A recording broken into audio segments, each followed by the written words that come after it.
Hey, what's up, everybody? Welcome to Trust and Believe. Oh my goodness. Okay, today is going to be for me. You know, in my book, I talk about being positively selfish. Well, today I'm going to be positively selfish. A lot of times when people are positively selfish, they want to go to get a massage or get their nails done or go on a vacation. And sometimes I think being positively selfish is calling on someone who can really motivate and inspire you.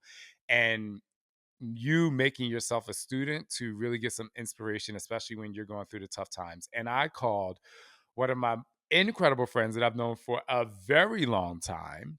And her name is Chalene Johnson. A lot of you probably know her from Beachbody, but hopefully you know her from being one of the leaders in helping people build their business, build their lives, just build who they are. And she's been talking a lot about her own personal growth that she's had over the past few years. But today is going to be a trust and believe session that you will definitely not forget. So get ready to trust and believe with Shaun T and Miss Chalene Johnson.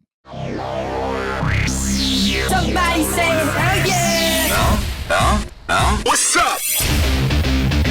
He's better than Oprah. Come on, y'all! This is Shaun T, and it's time to trust and believe.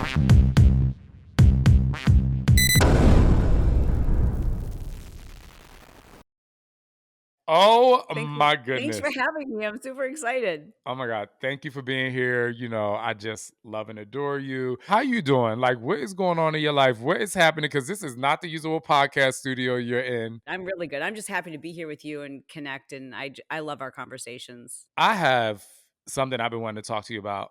And so I wanted people to listen in on this conversation. So, you Super know, fun. we've been in fitness for a really long time. And we also have grown over the time that we've been in fitness. And we used to be on TV all the time. People literally knew us from either, getting them to buy a fitness product or motivating them or changing their lives or helping them lose weight. But now both of us are in a place in our lives where to us, fitness isn't the spearhead anymore. You know, it's we've grown, and while fitness is a big part of us, we've grown to be enhanced version of ourselves. I wouldn't necessarily say we've changed, but we've taken what we've had in the past and we've built upon it.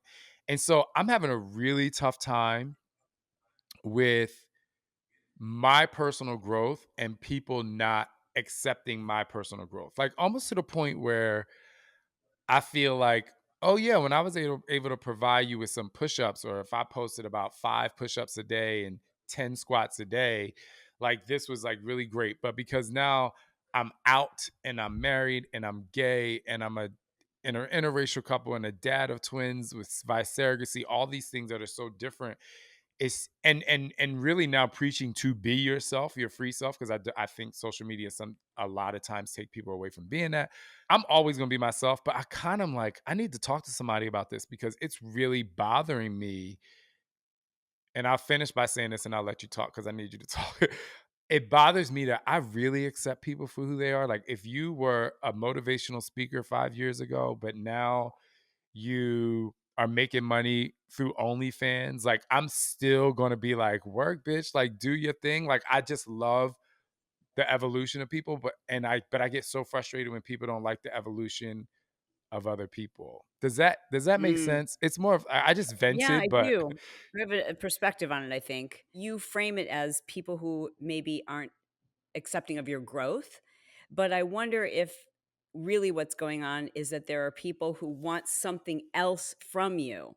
It's not that they have a problem with your growth. It's like, yeah, I didn't come here for that. I want only this from you. And is that a little bit of what you mean?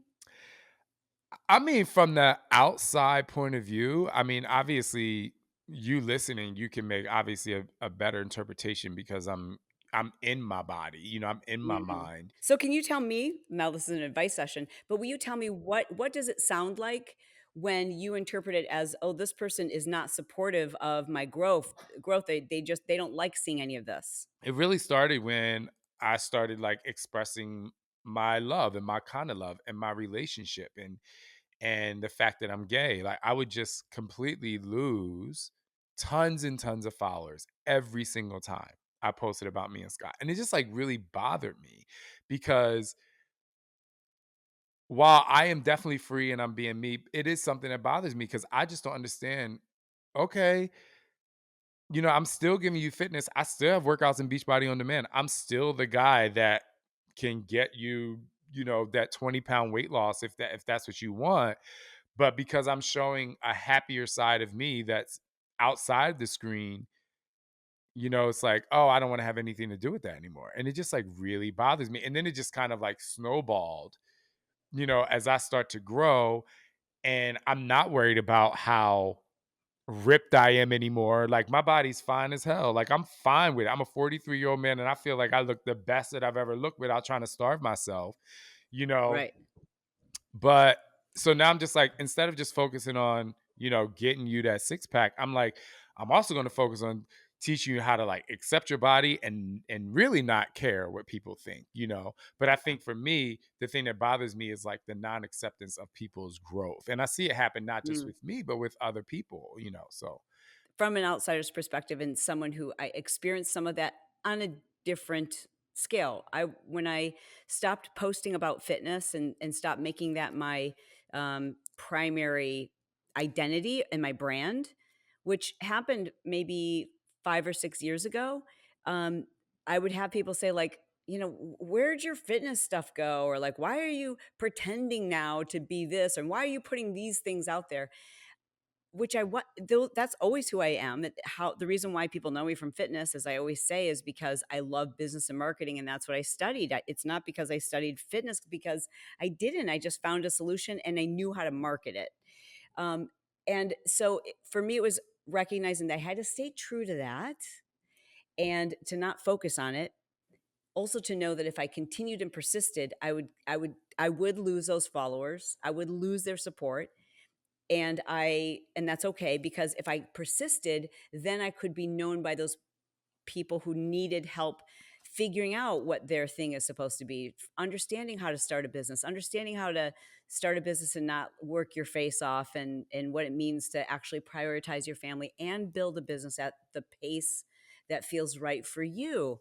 And just talking about all the lifestyle things, to this day I still get those comments. I still get those people who every single day will send me a DM like, when are you and Shaun going to do a workout program? They came for one thing, and it's not that I've changed, it's that I'm focused on something else that doesn't serve them, and I just can't take that personal.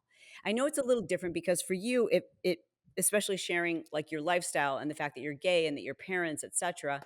Um, people can take issue with that, and that might, to me, that feels a little different because now they're saying not that you're not giving me what I want, but like, I don't know if I like who you are, but it's like, this is who I've always been. You're just now seeing a side of it, but this is who I've always been. And I think we have to be really careful about what we focus on. Because I hear you say, like, you lose followers or people come for you. I look at your comments.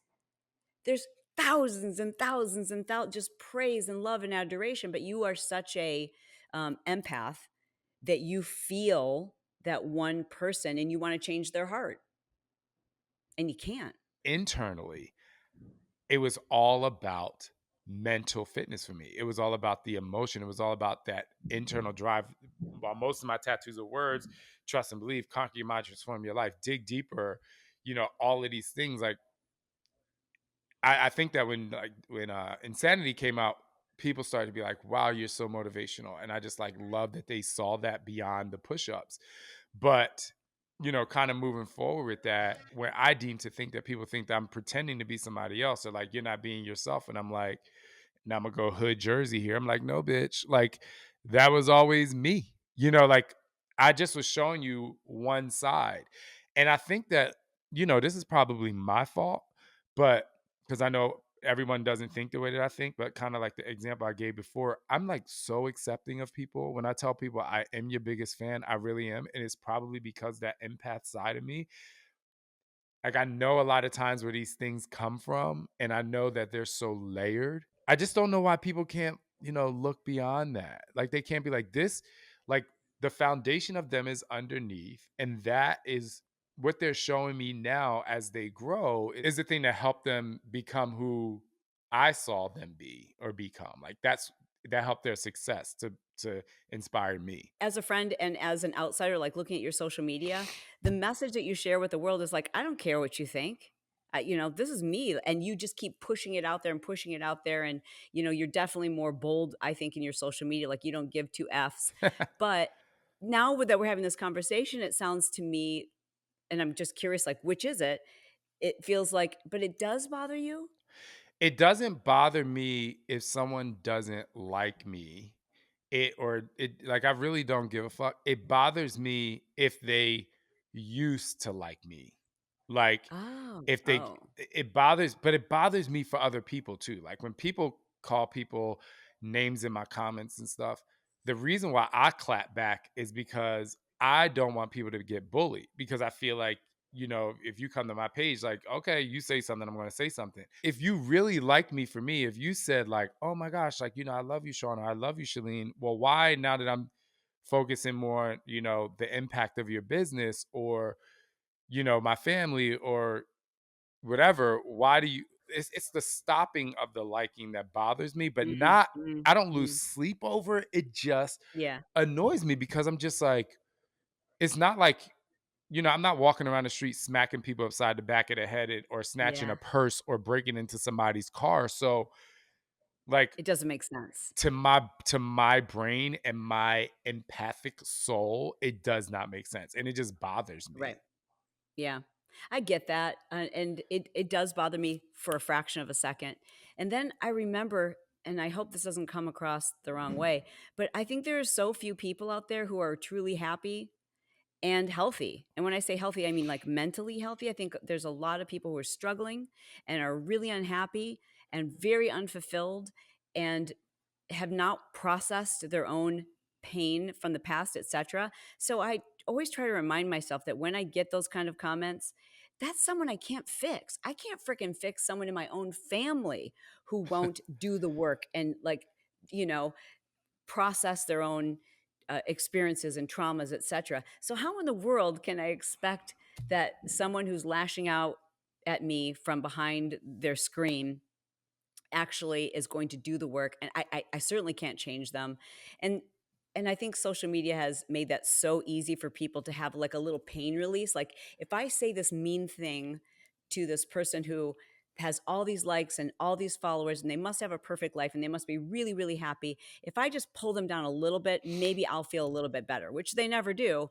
But I've just learned and reminded myself by looking at people in my real life and realizing there's so few people who are, not enough people are happy and mentally healthy and have worked through their things. Yeah. And so I just don't take it personal. And I also delete them. I'm also not going to give you any space or any power on my page. I will block you. I will delete you. Bye. We are immediately like so judgmental or quick to dismiss people before we even really know the true work that they've done. And so I'm definitely with you. Like I definitely block people. I'm like, child, but it's really important for me to talk about this. Like for me, and I know other people may have, because a lot of people also told me that they're people pleasers, which I'm absolutely not. But You know what you are, and I'm sorry to interrupt, Sean, but like I don't want to forget this, and I will because I have ADHD. But you, this is part of your soul, and it is who you have been since you were a very young child. I mean, I remember when we first met, you telling me stories of how like you were the one on the playground that if you saw someone getting bullied, you would step in and throw blows. You were the one who you were always looking out for that person who was going to get picked on, the underdog, and you were going to step in and say, "Oh no, you don't." And so this is a part of your makeup. I mean, you were born, it's your soul. And so, now that you're an adult and you're evolved and have had all this incredible success, and you keep saying, I don't care what people think, but it's interesting. You keep saying also, I'm trying to defend other people too. I want people to be accepted. I want people to be loved, and I don't want people to be bullied. I don't want people to judge in the way that they do, but they're going to. mm, I really do think that if people can accept themselves and not be afraid of personal growth and go to therapy and get out of the judgmental headspace, I just think the world would be a much better place. I just don't think people are living freely enough, you know?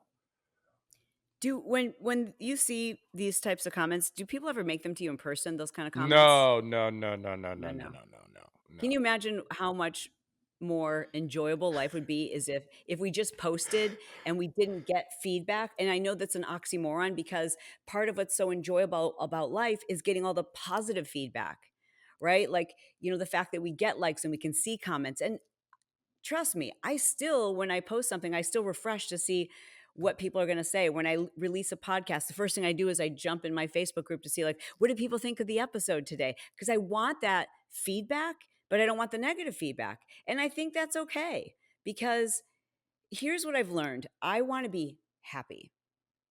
And that's the word that I use is peace. I strive for peace. Sometimes to have peace in my life, I have to be uncomfortable for a little bit, but that's my goal is to have peace. And what I've learned is the more I worry about pleasing other people, what they think, and what the other people are doing, or even how they're interpreting me, the less peaceful I feel, the more I am caught up and concerned and I'm filtered. And I don't like that. So I've learned that I can't worry about it and I really have to narrow my vision. So I don't I don't look at what most people are doing in social media. I don't look at their stories. Very rarely. And if I look at my comments, I try to focus on all the positive comments. I either delete or don't even look at the negative comments. I used to, when I would create a podcast, I would sort by negative reviews first because I would want to see, like, what could I improve? Then I realized most of what these people are like, I want to just fight them because they're wrong and they're rude and they're uninformed and it would ruin my day and it would get in my crawl. Like I would filter myself because of some off base comment. And so I really have learned like that's not good for me. It's not healthy for me and I was being less of myself and more importantly, I didn't feel as much peace as is my goal and intention each day. With confrontation, even if people, maybe they don't write back or whatever, or if they do write back, they now have to think about what they're saying. They now have to think about the way that they really think. Even people who use, religion as a reason to not like the fact that I'm gay or to, which I honestly don't care if you think you don't like that I'm gay, but I'm like, oh, why? Why? Like for real? Like that's really what you think? That's really what you believe? So it's kind of like those things that I wish there was a bit of confrontation, in-person confrontation, because I think it would make for a much better time for Yeah, me. you could get to the root of like real what's really at what's what is it you don't know? And when we understand each other, then it does allow for people to love each other. I can't remember. I'm so bad that I'm even going to bring up the story because I can't remember the name of the religious sect that used to be associated with like going to any like event. They would like protest war veterans and they would protest. And they said that, the F word for gays, that God hated you. Do you know that religious sect that I'm talking about? I can't think of the name of it, but it was like this major thing in the like 90s where this group would show up everywhere and they would protest and they would just said horrible things that God hates you, etc., and God hates F words and one of the women who is a member of that sect was like ruthless on Twitter, crazy, like just loved to have that confrontation. But a rabbi engaged with her. Have you heard this story before? Well, this rabbi engaged with her and just befriended her and started like trying to be kind and help her and just very complimentary and kept inviting her to have a conversation with him. And she would, clap back at him and she was just like ruthless. But eventually she started to soften. And ultimately, these two people became best friends and she left that cult. And I'm going to call it a cult because that's really what it is. And left that cult and has now written books about how dogmatic the thinking was and how she wasn't thinking for herself and how there was so much hatred in her heart. And I just think to myself, like, gosh, that was so wonderful that he just kept coming at her with love Mm. and eventually softened her heart. But that's a lot of work. It is a And lot I of think work. that's a rare exception. But it is a lot of work. But you know what? For me, that's not. That's not a lot of work for me. Like, I actually find joy in that. I actually find joy in not necessarily changing someone's mindset, but helping them. Because for me, it's like, I just want to know why. Because I really believe that when you dislike someone who didn't, abuse you or hit you or steal from you or whatever, when you try to feel or realize why you dislike that person, I think you learn a lot about yourself, kind of like what happened with the rabbi and this woman. Because now you have to think out loud and you have to talk out loud. And when you're thinking out loud, see, in the Bible it says when two and three are gathered together, basically amazing things happen. Pray with two or three people. But I think it also works for the negative because in that cult that she was in, it was probably like, okay, when two or three are gathered together, like we're gonna go toward hatred, or when two and three are gathered together to rob a bank, like the fuel and the fire becomes really great. It just sucks that those things release more endorphins than two or three gathered together being like, let's just go love people, let's just go give people amazing comments. Like I love Beyonce's music, but she has the beehive. And if one person says something about the beehive, they show up on a feed and it's just like, I'm like, okay, yeah, I Or understand. Britney's fans, holy cow, Britney's fans, woo! Or the Dolls, who's Nicki Minaj fans. Like they have these like groups. And so, but anyway, I just think that if it was for me, confrontation is great. And I do believe that people can have a better understanding if it was, a spoken word rather than hitting it through a text or a post or an email. So I just don't want I commend you for taking that on and having those conversations and spending time, trying to change a person's heart. I won't do it anymore. I mean, if it's somebody in my real life, I will. Um, but other than that, I just feel like it takes so much energy away from the people who are almost there and the people who are open and loving, and that's just my personal opinion. I also know that oftentimes the people who are the meanest online and the least supportive, we've triggered something in them, right? So we don't like seeing things that, like, I can't be that, I can't do that, or that makes me feel some kind of way about something inside of me, right? I'm sure you've heard this before where some of the people who are the most homophobic are maybe struggling with their own issues, and you find that, like, people who are um, very boisterous about women, maybe who are, like you said, OnlyFans, or very sexual, and the way that they dress or provocative or the skin that they show. The people who are going to be the angriest about that are people who are struggling with that side of themselves, or maybe even struggling with their own beliefs, doctrination, religion, what have you, because what do we care if somebody else is living that way? I just had an incredible epiphany, especially when we started talking about religion. My mind started to go. And when I was about 6, 7, 8 years old on Saturdays when I didn't have football, my grandfather and I would get in a car. We would go to the farmer's market. We would pick up the bread that was about to expire and the fruits that they weren't going to sell on Monday. And we would fill up the station wagon. And then we would drive to Camden, New Jersey, which is, it was the poorer parts of the towns. And he would make me go to each and every door. We would put it in bags, the English muffins, all the stuff that people couldn't afford or they couldn't go to the store. And we would in the neighborhood of our church, we would give the people the food. And then my grandfather would go on a corner and he would set up his microphone and megaphone, and he would just start preaching.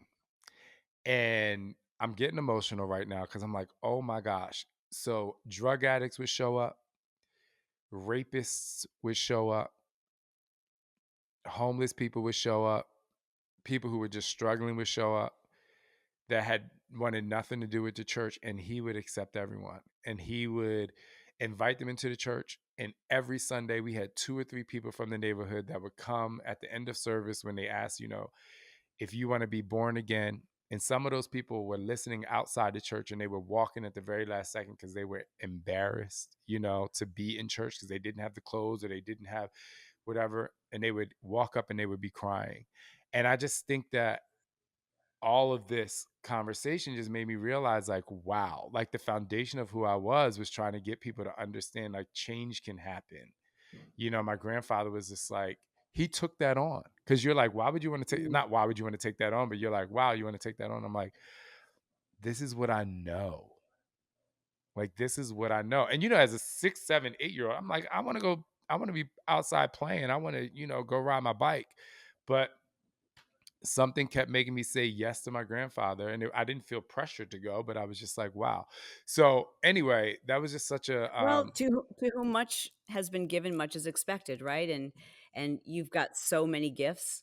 I think God is very fair that He gives us, those who He gives a lot of gifts to, He also gives a great burden to, and those burdens are also a gift because, and I don't know what your faith is, those of you who are listening or watching, but it's an that burden, that strife, that difficult time is always a gift, if for no other reason, to help you realize that you can turn to God. And, there is much to be said about the fact that we were shaped a certain way and there was intention behind our lives before we got here. I mean, we can make the best of plans, but so much of what happens to us and happens for us was decided long before we ever got here. I mean, God knew you were going to have Silas and Sandra. God knew that you were going to meet Scott. God, it's all of these things. And you never know, I guess, to that extent, that when you're having that conversation in your DMs, the conversation that I'm just going to delete, and you're having that conversation, there are other people who were maybe thinking in that negative way, but weren't rude enough to leave the comment, and you are softening their heart. So it is always more than just the one.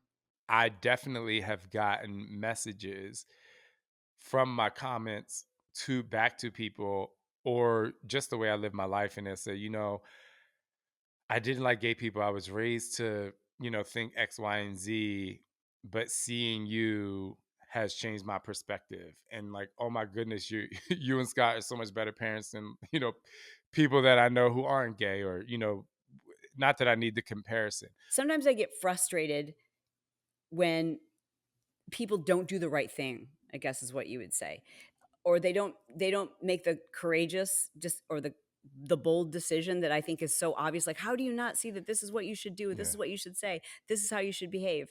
But I'm trying to remind myself that this is the way that I'm living my life that's best for me.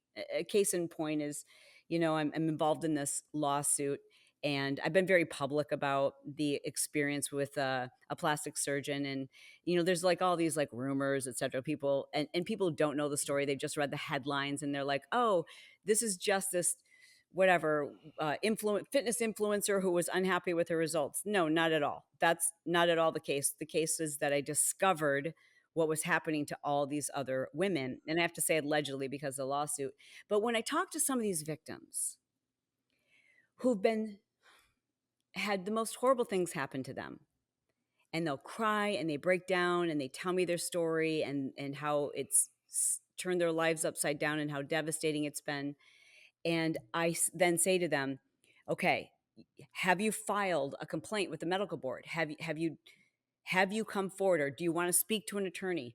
And they'll just say, I just want to go away.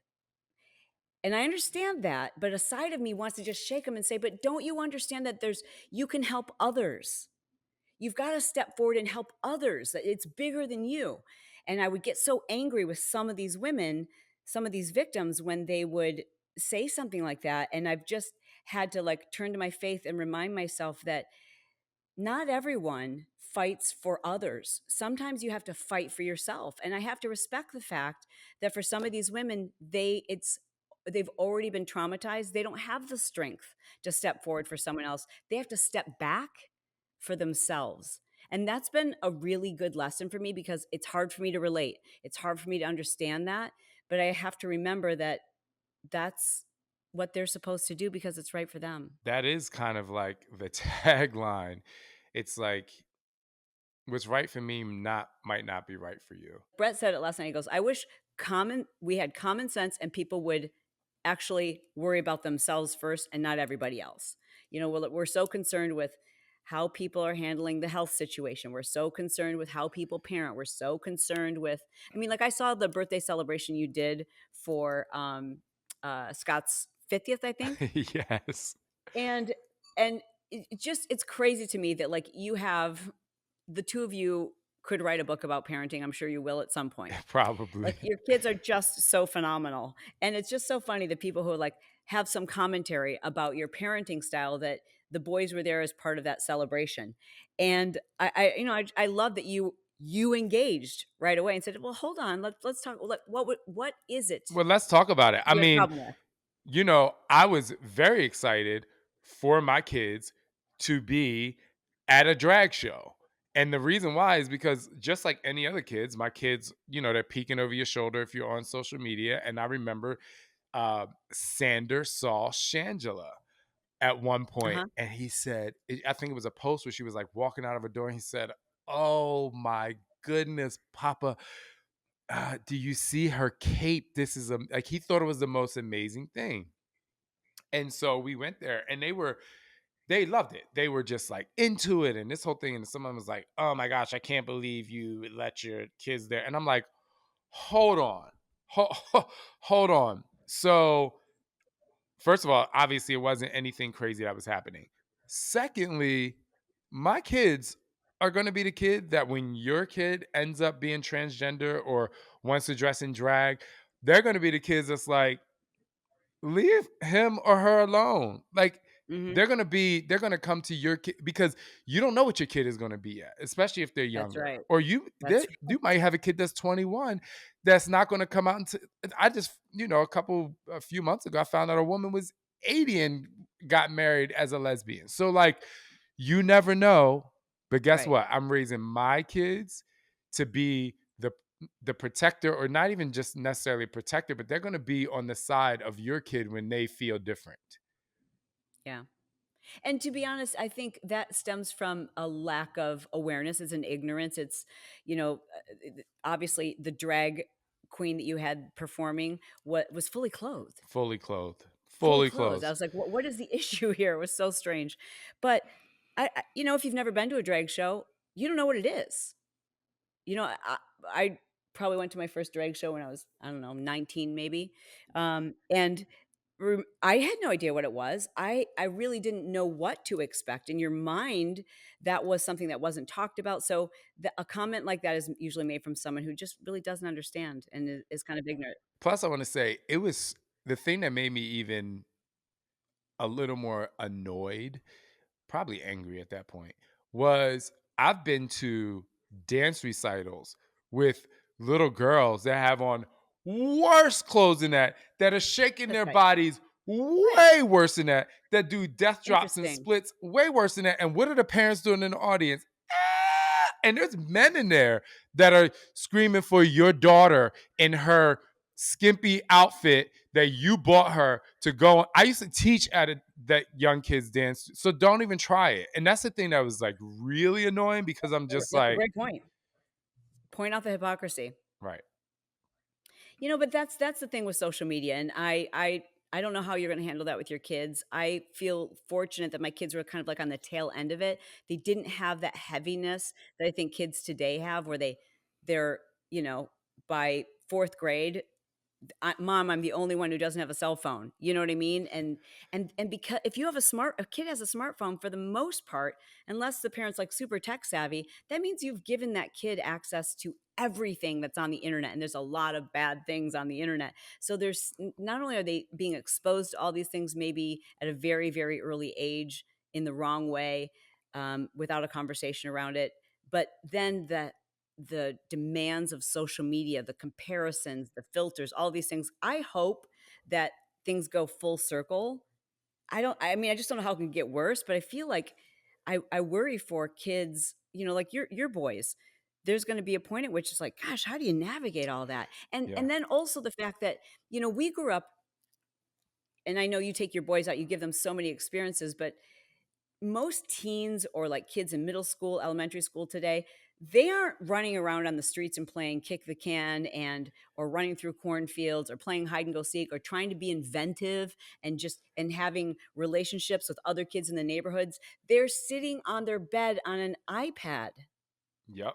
It's so different. And that is And I'm you not saying one is better but I you know, personally, I would never have traded my childhood yeah, that we weren't no. allowed in the house until the sun went down.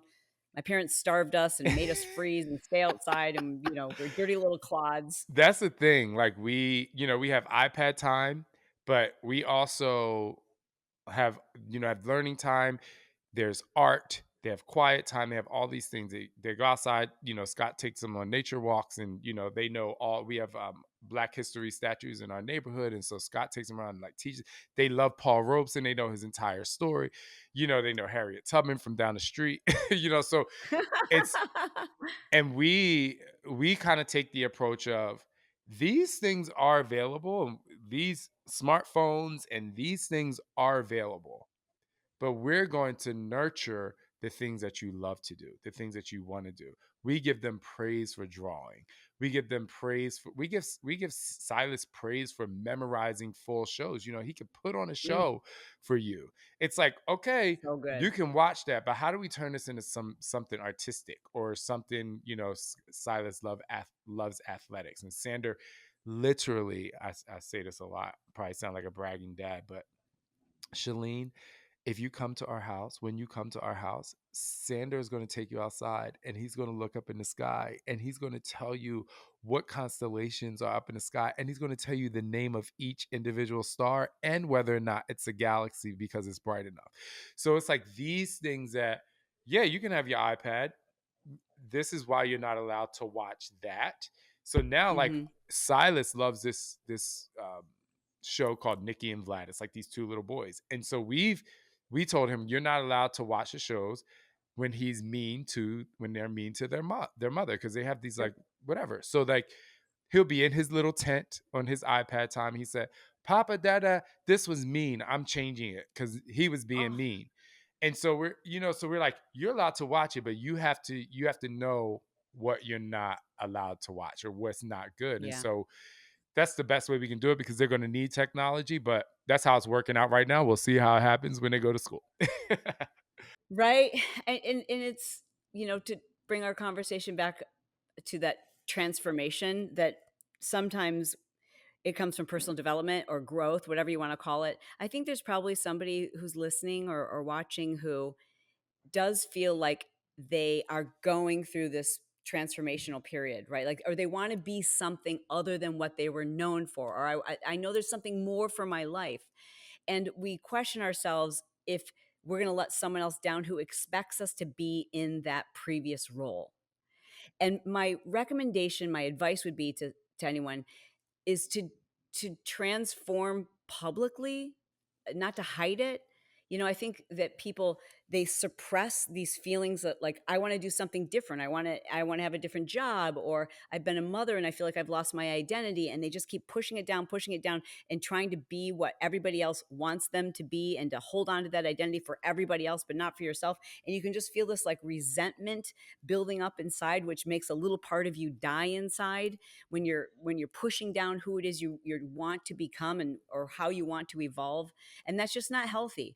And it is detrimental to just like suddenly someday walk up, open up and say like, ta-da, here I am, I'm a different person. Like, then no one went on that journey with you. So my recommendation would be, you don't have to flip a switch and say, I am no longer that person, I am no longer whatever. You can do it slowly and gradually. You really, because even who you were is still a part of you. Everything that I've been through and every way that someone would want to define me or need me or identify with me, that's still a piece of me. And it still serves me as I move forward, no matter what it is I'm doing. I think about just even being a fitness instructor, you have to like people don't even understand, like they make jokes about people being like a dumb fitness person, but until you have taught a class to music and you've been in charge of saying the words and telling a room full of people what to do at a specific time at the 5 count of a beat of a song so that people don't run into each other, and also throw in some motivation in there at the same time and know that we're at the 32 count of a song, like that's almost brain surgery. You learn how to teach, you learn how to see everything. It is such an incredible, I think, training ground for me to be a great teacher today when I'm teaching maybe a lifestyle concept or something about business and marketing that's really complex. I'm like, how do I make this really simple so that everyone kind of knows we're all moving to the right, or this is when you step, this is your next step when you're starting a business. It's so everything that we've done in our whole lives has helped us and served us to be who we are today and where it is we're going. Don't hide it. Don't have resentment for it. Accept it, embrace it, but let people know that you're on that journey. Exactly. And I will And know say, that some people are going to get out of the car. they're going to get out of the car, but you hit the nail on the head with the class analogy, because it's all about cueing. It's all about cueing and taking people on a journey, because the start of the class, you're as tight as a stick. And by the end of the class, you're as loose as a brand new rubber band. And it is about the journey, and it's about cueing. And so when you That's see great. people, thank you, when you see people changing, it's their journey. And so we just need to learn how to expect people's journey. But like you said, if you get out of the car, I hope you get out on a road that takes you to a place that you want to be. Chalene, Mm. thank you so much. I think you are so incredible and so wonderful. I know this is a very selfish, positively selfish podcast for me. It definitely helped. I had some revelations. You all need to go. I know y'all know who Chalene is, but please, we'll put her information in the notes below. And if you're on Facebook and you ain't in the Pod Squad, then you need to get your life together. Because let me tell you something, They're so the funny. Pod Squad is where it's at. It's such a fun group. I love how interactive it is. But anyway, thank you, Well, Chalene. I want to just say thanks for queuing. Like you have, that's such a good analogy because you have been queuing your whole life. Because if you think about what queuing is, it's taking care of people and telling them just before something's about to happen and kind of easing them into it. It's being a leader. It's thinking ahead enough to care about where people are going and to help them get there. That's what queuing is. And you're still doing that today. And part of queuing is it's a big responsibility, but and it means like that you're thinking about what other people's experience is going to be. And it requires forethought and it requires selflessness. And it's just kind of an interesting concept to think that that's what you do is you queue, not just in your fitness classes. Chalene, thank you so much. Everyone, listen, Love you. I love you too. Everyone, you have to find a way to trust and believe in who you are, trust and believe in your journey. And just like today, if for some reason there is a slight loss of trust of the process, it's okay to reach out to someone. It's okay to reach out to a friend for help. But also, don't forget therapy, you all. This is so important. It's so important. There's going to the spa, there's laughing with friends, but therapy and talking it out is something that's going to change the core or help change or enhance or enlighten or explain the core of who you are and why you are or doing what you're doing. So seek out therapy. And like I always say, trust and believe in who you are.